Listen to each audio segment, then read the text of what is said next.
વેનેઝુએલાના કાર્યકારી રાષ્ટ્રપતિ ડેલ્સી રોડ્રિગ્સની પ્રધાનમંત્રી નરેન્દ્ર મોદી સાથે હૈદરાબાદ હાઉસમાં મુલાકાત. બંને નેતાઓ વચ્ચે વેપાર, રોકાણ અને ઉર્જા પર સહયોગ વધારવાના મુદ્દે થઈ ચર્ચા. અગાઉ ડેલ્સી રોડ્રિગ્સે વિદેશ મંત્રી ડોક્ટર એસ જયશંકર સાથે પણ કરી મુલાકાત.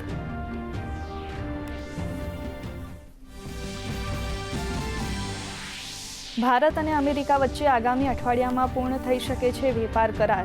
અમેરિકી વિદેશ મંત્રી માર્કો રૂબિયોએ કહ્યું, બંને દેશો કરારને અંતિમ સ્વરૂપ આપવાની ખૂબ નજીક.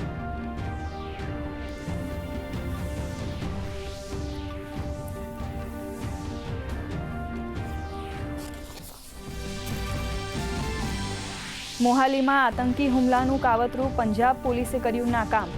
વિસ્ફોટક ઉપકરણો સાથે સ્ટેટ સ્પેશિયલ ઓપરેશન સેલે 2ની કરી ધરપકડ. આરોપીઓ જાહેર સ્થળોને નિશાન બનાવવાનું ઘડી રહ્યા હતા કાવતરું.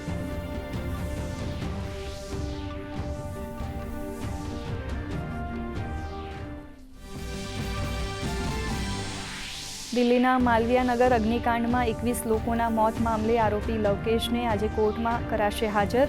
તો બિહારના મુઝફ્ફરપુરની પ્રસાદ હોસ્પિટલમાં આગની ઘટના. આઈસીયુ વોર્ડમાં વહેલી સવારે શોર્ટ સર્કિટને કારણે 5 દર્દીઓના મોત, 15 લોકો ઇજાગ્રસ્ત.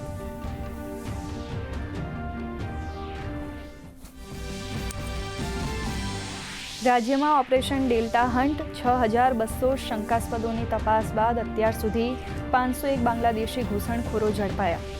ગૃહ રાજ્યમંત્રીએ કહ્યું, ગેરકાયદેસર લોકોને આશરો આપનાર સામે થશે કાર્યવાહી. તો ક્રાઇમ બ્રાન્ચના જેસીપીએ કહ્યું, એજન્ટ દ્વારા ટ્રેન મારફતે બાંગ્લાદેશી કરતા ઘૂસણખોરી. ગુજરાતમાં આગામી 6 દિવસ ભારે પવન અને ગાજવીજ સાથે વરસાદની આગાહી. બનાસકાંઠા, સાબરકાંઠામાં કરા પડવાની શક્યતા. તો આજે કેરળમાં ચોમાસાનું આગમન. કેરળમાં ભારે વરસાદનું ઓરેન્જ એલર્ટ. ઉત્તરાખંડ અને ઉત્તર પૂર્વના કેટલાક ભાગોમાં પણ મેઘમહેરની આગાહી.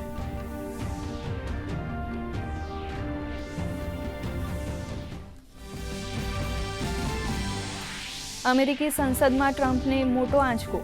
પ્રતિનિધિ સભાએ ઈરાન યુદ્ધ નીતિને રોકવા માટેનો ઠરાવ કર્યો પસાર.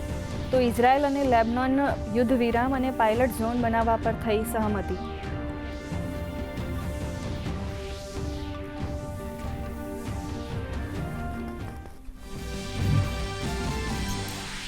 ભારતીય શેર બજારમાં ઉતાર ચઢાવનો માહોલ. અમેરિકા ઈરાન યુદ્ધ તણાવ અને આરબીઆઈ દ્વારા વ્યાજદર ન ઘટવાની આશંકા વચ્ચે શેર બજારમાં નરમાઈ. ટ્રેન્ટ, ઇન્ફોસિસ, એચડીએફસી બેંક અને સન ફાર્માના શેર્સ લાલ નિશાને.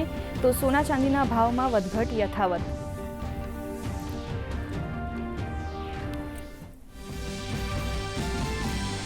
અમદાવાદમાં આજથી વિશ્વ યોગાસન ચેમ્પિયનશિપનો પ્રારંભ. વિશ્વભરના સહભાગીઓ કરશે તેમની યોગ શક્તિનું પ્રદર્શન. સ્પર્ધામાં 60 દેશોના 400થી વધુ ખેલાડીઓ લઈ રહ્યા છે ભાગ. પ્રધાનમંત્રી નરેન્દ્ર મોદી સાંજે વર્ચ્યુઅલી કરશે સંબોધન.